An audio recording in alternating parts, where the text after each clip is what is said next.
subscribe and hit the bell icon to never miss another update from India Forums. बहुत कम देते हैं।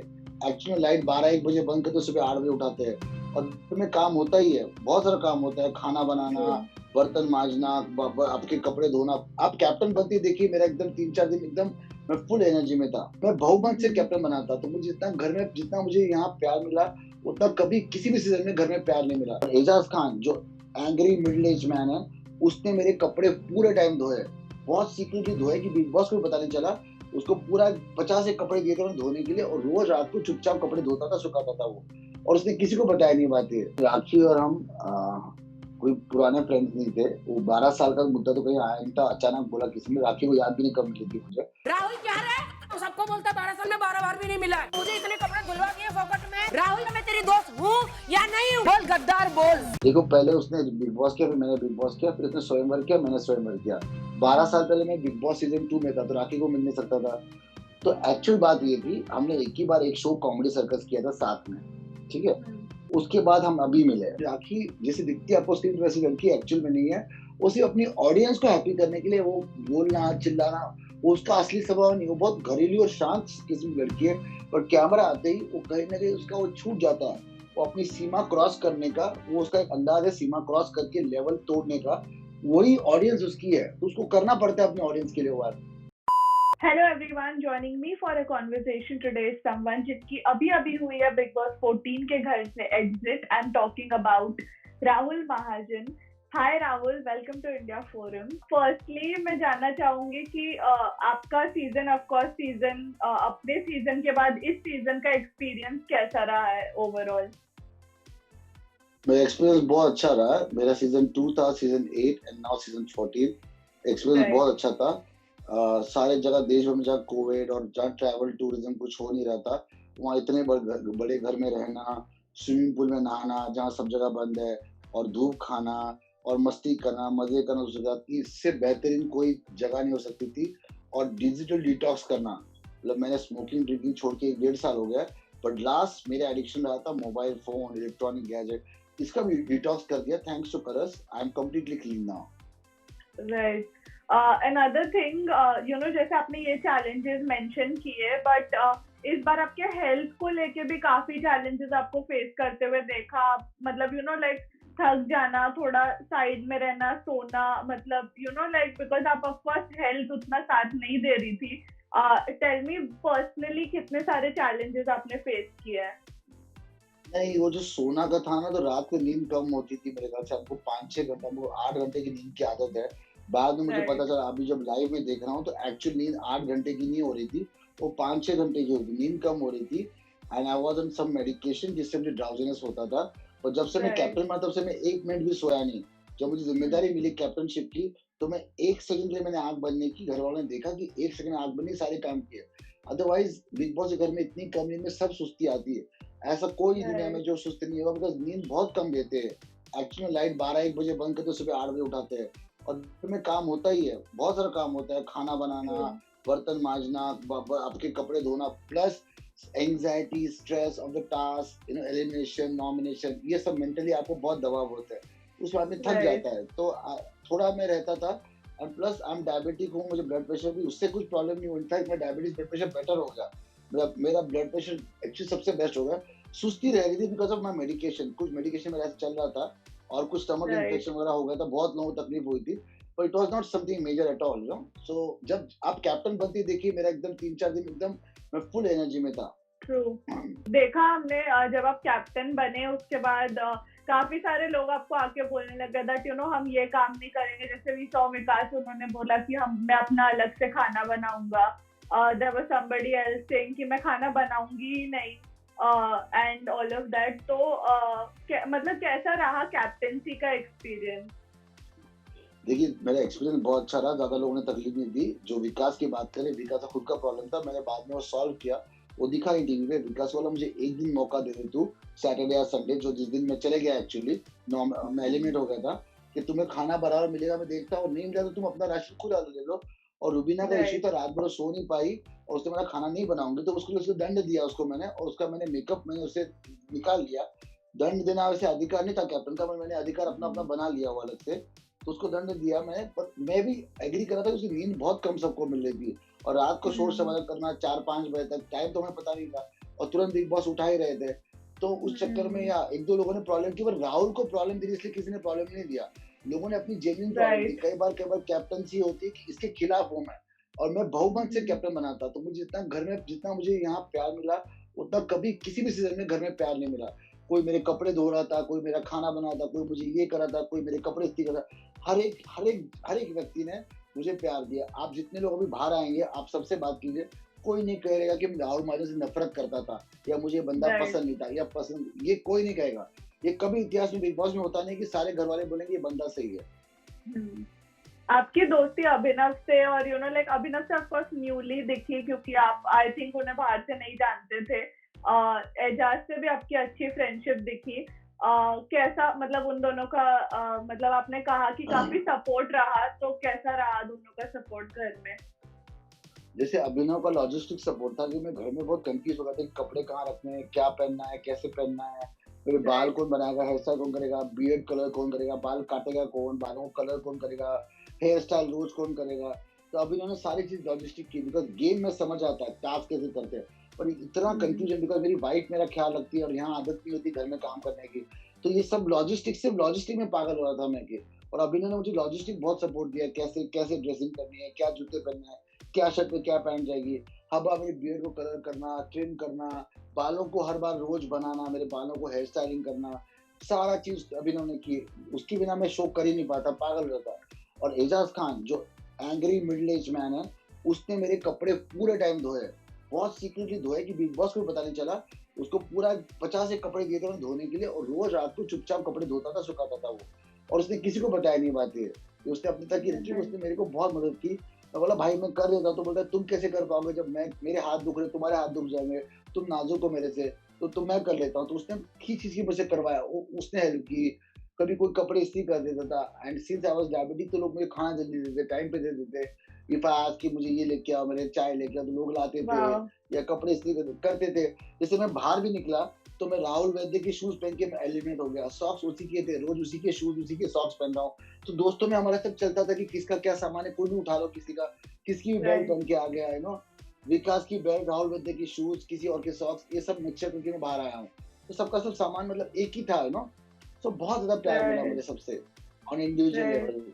राखी आपसे थोड़ा नाराज नजर आ रही थी दोस्ती को लेके, उनको आपसे एक्सपेक्टेशंस थे कि राहुल मेरे लिए खड़ा होगा, या ये मेरा दोस्त है, थोड़ा पॉजिटिव दिखी आपको लेके। मतलब कुछ बात हुई उनसे निकलते वक्त अपने मतलब फ्रेंडशिप को लेके, कोई डिसअपॉइंटमेंट, या आपको क्या लगता है, लाइक क्या बुरा लगा उनको? देखिए राखी और हम कोई पुराने फ्रेंड्स नहीं थे। वो 12 साल का मुद्दा तो कहीं आया नहीं था, अचानक बोला किसी ने, राखी को याद भी नहीं कब मिली थी मुझे। देखो पहले उसने बिग बॉस किया, फिर मैंने बिग बॉस किया, फिर उसने स्वयंवर किया, मैंने स्वयंवर किया। 12 साल पहले मैं बिग बॉस सीजन 2 में था, तो राखी को मिल नहीं सकता था।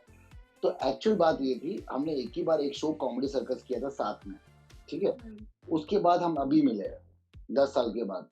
तो ये कि उसका मेरे पास नंबर था, कभी हमने एक आध बार फोन में बात की, कभी बाहर मिले नहीं। बट एंट्री करने से पहले हम सब घबराए हुए थे, चैलेंजर्स हो कोई भी हो, बट इतनी साल बाद टीवी पे आ रहे हो वापस, तो शायद हम वो न कर पाए जो लोग हमसे उम्मीद रखते हैं। ये तो हर बार तो नहीं हो सकता, हर बार मैं अपनी तरह नहीं करता, वो उम्र भी नहीं रहती, वो मौका भी नहीं, दस्तूर भी, टाइम भी नहीं होता। तो मेरा राखी हम दोस्त बन के अंदर जाते हैं, हम चैलेंजर से, हम घर वालों से अच्छे से निपट लेंगे। तो बात दोस्ती की वहां से भी मुझे सपोर्ट करने की, हम घबराए हुए थे दोनों, सब घबराते हैं, सच बात है, घबराए हुए थे। तो हम बोला साथ देंगे दूसरे का, वैसे तय हुआ। 12 साल या लंबी दोस्ती, ये कोई चक्कर ही नहीं था। मैं कभी उसको प्राइवेटली मिला ही नहीं हूँ। राखी को पहली बार तो जाना हूँ मैं यहाँ, और मैं हमेशा बिलीव करता हूँ कि राखी जैसे दिखती है आपको स्क्रीन पर, वैसी लड़की एक्चुअल में नहीं है। वो सिर्फ अपनी ऑडियंस को हैप्पी करने के लिए वो बोलना चिल्लाना, वो उसका असली स्वभाव नहीं। वो बहुत घरेलू और शांत किस्म की लड़की है, पर कैमरा आते ही वो कहीं ना कहीं उसका वो छूट जाता है। वो अपनी सीमा क्रॉस करने का, वो उसका एक अंदाज है सीमा क्रॉस करके लेवल तोड़ने का, वही ऑडियंस उसकी है, तो उसको करना पड़ता है अपने ऑडियंस के लिए। वो अनदर थिंग, जो अब जैसे हम राखी की बात कर रहे हैं, वीकेंड का वार पे सलमान जी ने भी ये बात कही कि जैस्मिन, निक्की वगैरह सब मिलके उन्हें बुली कर रहे हैं, उनके कॉस्मेटिक सर्जरीज के बारे में बात करना, और कंटिन्यूसली यू नो थोड़ा से मजाक उड़ाना उस बात का।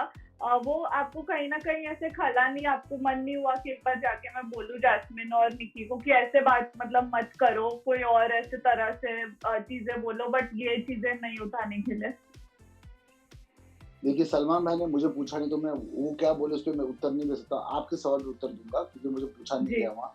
जी तो मेरा उत्तर ये है कि ये सब मजाक मस्ती में चल रहा था दोस्तों के साथ, और वो लोग अलग रूम में बैठे थे। मैं बिग बॉस से मेरे पास हम्म, सबके माइक कनेक्शन तो नहीं है, कौन कहाँ बोल रहा है, कौन क्या बातें कर रहा है। और राखी ने भी काफी बातें बोली है, गाली गलौज, गंदा बातें करना, पॉटी के बारे में बात करना, मैं यहाँ हाँक दूंगी, मैं वहाँ कर दूंगी। इतनी गंदी बातें राखी ने भी कर चुकी है। वो भी एक लेवल पे आती है, खजवी है, तू ऐसी है, तू ऐसी है। तो राखी तो सबसे ज्यादा लेवल छोड़ती है, तो मैं कहाँ जाके लड़कियों के मामले में कहाँ पीछे पड़ूं। और वो लोग बेडरूम में बात करें, मैं लिविंग रूम में बाहर बैठा हूँ, मुझे क्या मालूम अंदर क्या बात हो रही है। हर बार हर जगह तो मैं हो नहीं सकता। और मुझे नहीं लगा कि राखी को सॉफ्ट टारगेट कर सकता है। राखी को टारगेट कौन कर सकता है बताओ? राखी साहब को लगता है आप टारगेट आप कर सकते हो क्या? पूरा देश का मीडिया भी उसको टारगेट कर सकता है क्या? कोई प्रदेश का मुख्यमंत्री उसको टारगेट कर सकता है क्या? सुपरस्टार भी उसको टारगेट कर सकता है क्या? सलमान खान राखी को टारगेट कर सकते हैं? वो सॉफ्ट टारगेट है क्या किसी का? सॉफ्ट, वो तो खतरनाक टारगेट है, खतरनाक बम खुद ही है। उसको उसको कौन टारगेट कर सकता है? वो सॉफ्ट कहाँ से होगी? राखी तो राइट खतरनाक है, वो बहुत स्ट्रांग है, उससे लोग डरते हैं। वो सॉफ्ट टारगेट कभी नहीं हो सकती। तो कहीं ना कहीं राइट से वो थोड़ी चीज गड़बड़ हो गई, वो सिंपति उसकी तरफ आ गई। और सिंपति की चीज नहीं, वो लड़ने की चीज है। राखी रोने वाली चीज नहीं, राखी लड़ने की चीज है। तो आई डोंट बिलीव कि कोई उसको सॉफ्ट टारगेट बिल्कुल कर रहा था।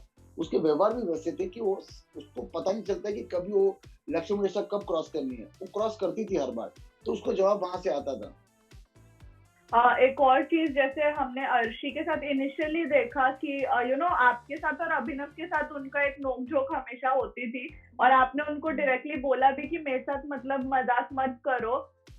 तो वो कितना इरिटेट हुआ आपको, या बाद में जाके थोड़ा चीजें बेटर हुई? देखिए शुरुआत में अर्शी ने थोड़ा लिबर्टी लेना शुरू कर दिया, दोस्ती में मुझे गाली गलौज शुरू कर दिया। तो ऐसे देखिए अर्शी, तुम्हारे मेरे विचार नहीं मिलते, हम बातचीत नहीं करते। हफ्ता 2 हफ्ता मैंने बातचीत नहीं की। बाद में मैंने आके माफी मांगी, फिर मैंने बातचीत शुरू की। फिर हमारा कॉमेडी फन चल रहा था, वो अच्छा चल रहा था। अर्शी की बात अच्छी है कि उसमें एनर्जी और हैप्पीनेस है। 4 घंटा सोती थी, 20 घंटा हैप्पीनेस एनर्जी बढ़ती थी। उसकी एक खास बात जो किसी घर के सदस्य नहीं, वो जोक करती है पर अपने पे जोक ले भी सकती है। वो बहुत रेयर क्वालिटी थी कि उसका मजाक आप उड़ाओ तो उसमें हंसती है। वो गुस्सा नहीं होती थी और वो मेरी सलाह को मानती थी। उसको बोला कि आप एंकर के साथ मस्ती मत कीजिए, आप सलमान भाई की रिस्पेक्ट कीजिए। मैं उसको समझाता था और कई बार वो छूट जाती थी ना, कई बार बातों में, तो बोलता अर्शी शांत हो जा, अब गलत राह पे चल गई, तुरंत शांत हो जाती थी। वो बुद्धिमान लड़की है, उसको पता है गेम कैसे करना। कभी कभी छूट जाती थी तो उसको बताता, सुन लेती थी बात। इसलिए हमारी क्लोज बॉन्डिंग थी, इसलिए वो रोई जब मैं निकला। तो लेकिन उनका और विकास का जो इंसिडेंट घर में, वो आपने क्लोजली देखा? बिकॉज विकास बाहर आए, बहुत सारे ऑडियंस रिएक्शंस थे उस चीज को लेके। सलमान सर ने एक पूरा वीकेंड का एक एपिसोड उसके बारे में बात की। आपने पास से देखा है, डू यू थिंक अर्शी ने लाइन क्रॉस की थी विकास के सिलसिले में? आई थिंक बात थोड़ी पुरानी है। उसने लाइन क्रॉस कर रही थी, कंटिन्यूस बोल रही थी उसको कि मम्मी का मैं। विकास ने मुझे सुबह ये बात बोली थी कि मैं अर्शी को स्विमिंग पूल में फेंकूंगा। ये विकास ने मुझे कहा था सुबह, उसी दिन सुबह। उसका माइक शायद ना हो उसके पास, ऐसे बोला था उसने। सही वक्त आ गया, अचानक माइक नहीं था और फेंक दिया। और मैं कहा बड़ी हिंसा वाला कुछ हुआ नहीं था इस बात में। इस बात को बहुत पुश किया। कहीं ना कहीं हमें आज लग रहा है, जब जाने से पहले, कि अगर घर में कोई ग्रुप है तो अर्शी और विकास ही है। उनका पता नहीं क्या दोस्ताना है और क्या दुश्मनी है। वो लोग कुछ टाइम पे दोस्त, कुछ टाइम दुश्मन, वो लोग उनका कुछ एक है, कुछ कनेक्शन है जो हम नहीं जान पा रहे अब तक। दर्शक भी नहीं जान पा रहे, बिग बॉस भी जान पा रहे, उनका कोई तो संबंध है। ये रिश्ता उनका क्या है पता नहीं हमें। बिकॉज हमने आज ऑडियंस जब देखा कि विकास घर में आए हैं, उतना ज्यादा बड़ा रिएक्शन उनका अर्शी को लेके आया नहीं है। वो काफी बार पासिंग में उनसे बात करते हुए नजर आते हैं, वेरी नॉर्मली। तो वही अजीब सा थोड़ा सा लगता है मुझे, वही अजीब सा लगता है। राइट। तो may be it's just like friends में जैसे झगड़े आपके और राखी के दिखे, मे बी उनके वैसे हैं। But we leave that because वो अब उनकी जर्नी में अनफोल्ड होगा। Talking about Abhinav, Rubina and Jasmin Ali का ये जो ग्रुप जैसे बोला जा रहा है, एंड आपने भी सुना होगा कि दे सेड, अली अभिनव को बोलते हुए नजर आए कि अगर अर्शी और तेरे में से बचाना होगा तो यार मैं ऑफकोर्स तेरे को बचाऊंगा। Which is why Salman sir ने आई थिंक मेंशन किया कि अर्शी वो मजाक मस्ती में होता है ना, नॉर्मल कैजुअल। हम लोग 10 बार बोलते हैं कि अली मुझे बोला भाई तेरे को इस बार निकालूंगा, मतलब अगले बार बचा लेंगे, ये कर ले। वो बातचीत में होता है। प्लानिंग प्लॉटिंग बहुत अलग होती है ना। इसमें आप किसी का इनडायरेक्ट नाम लेते हो, 3-4 लोग साइन करते हैं। ओपनली ऐसे बोलना थोड़ी ना प्लानिंग प्लॉटिंग हो सकता है। अरे मैं उसको बचा लूंगा, मतलब क्या हुआ है ना, उसका तो मुझे लगता है प्लानिंग प्लॉटिंग होगा, है ना। राइट। जैसे अभी विकास की एग्जिट हुई, सीजन में काफी लोगों की एग्जिट हो रही है, फिर एंट्री हो रही है। If given a chance to you, क्या आप फिर से जाना चाहेंगे घर में? नहीं, मेरा I think I not go now, because मैं अभी घर में हैप्पी हूँ, मैं अपने वाइफ के साथ बहुत मिस कर रहा था। तो मैं जितना करना था हो चुका मेरे सीजन के लिए, तभी मैं फिर से नहीं जाना चाहूंगा। Maybe next right. Season is okay, no, पर इस सीजन पे नहीं जाके मैं कुछ और नया कर नहीं पाऊंगा। Right. Who according to you right now, आप इतने ज्यादा क्लोजली गेम को देख के आए हैं, कौन लग रहे हैं आपको सबसे स्ट्रॉन्गेस्ट कंटेस्टेंट अभी घर में? देखिए, मुझे कौन स्ट्रॉन्गेस्ट लग रहा है मेरे मेरे मत से नहीं होता। वो मेरी एक ही इच्छा है कि जैसे कि हर एक व्यक्ति कोई ना कोई कारण से वहां गया। जैसे विकास गया पैसे कमाने के लिए, राखी गई अपनी शोहरत को कमाने के लिए, कोई अपना नाम क्लीन करने गया, कोई अपनी इमेज सुधारने गया। तो उन सबकी मनोकामना पूर्ण हो जाए। जिसको पैसा दौलत शोहरत, जिसको नाम क्लियर करना है, उनकी वो इच्छा पूरी हो जाए, वही उनकी जीत है। बाकी मैं किसी के लिए बुरा क्यों चाहूँ। जिसको जिसको जो जो कारण से गया, कोई दिखने के लिए गया, कोई अपना करियर लॉन्च करने गया, जैसे निकी गई है करियर लॉन्च करने गया, उन सबकी मनोकामना पूर्ण हो जाए, वही उनके लिए ट्रॉफी है। सिर्फ ट्रॉफी मिले, उनकी मनोकामना पूर्ण न हो तो क्या फायदा है। सो आई थिंक कौन टॉप 5 है, मेरे बोलने से आपके बोलने से तो होता नहीं है। ये तो वक्त बताएगा। अभी तो बहुत समय बचा हुआ है। अभी तो ऑलमोस्ट आधा समय बचा हुआ है। अभी भी कई हफ्ते जाने हैं। तो लेट्स सी क्या होता है, कैसे होता है। हर वीक अलग अलग चल रहा है, ऊपर नीचे चलता रहेगा, और गेम में मजा आ रहा है। राइट। लास्टली फैंस को क्या बोलना चाहेंगे जिन्होंने एक बार फिर आपकी प्रेजेंस घर में काफी इंजॉय की? आपकी जो एक अलग सी हंसी है वो सबको काफी पसंद आती है। क्या कहना चाहेंगे फैंस को? ट्रांसफर करना चाहूंगा, मैं अपनी पूरी कोशिश कर रहा था कि कुछ ना कुछ दिखाऊं। पर शायद क्या हुआ, जैसे शादी की बारात होती है ना, जहाँ ढोल नगाड़े ताशे चलते हैं, लोग नागिन डांस करते हैं, बहुत लाउड डीजे चालू होता है। तो वैसे में अगर आदमी बांसुरी बजा रहा है, मधुर बांसुरी, मजे की बांसुरी, तो बांसुरी की आवाज दब जाती है। घर में चिल्लम चिल्ले में ड्रामा तमाशा नाटक नौटंकी रोना धोने में करने की मेरे कॉमेडी, मेरा मजाक, मेरा हल्कापन, लाइट कमेंट्स करने की दब गई। इसलिए ऑडियंस को दिखाई नहीं दी, तो उनको ईमानदारी देख नहीं पाए। तो शायद कोई और शो में कभी और लोगों को मौका मिलेगा कि जेन्युइन एंटरटेनमेंट, जेन्युइन कॉमेडी, एक क्लास जहाँ बिलो द बेल्ट काम नहीं होगा, वो देखने का मौका शायद मुझे मिले। तो मुझे ऑफर दे तो मैं जरूर करूंगा, और तब उनको पूरा राहुल में दिखाई देगा। Right. Thank you so much, sir, for talking to us. Thank you. All the Thank you best so to much. you in all the future endeavors that you do, and hoping to That's so see you sweet of you. somewhere soon. Thank you. Definitely soon. Thank you. Bye bye. Thank you. Bye. Are you a fan of Big Boss 14? If yes, don't miss out on the latest gossips and updates only on www.indiaforums.com.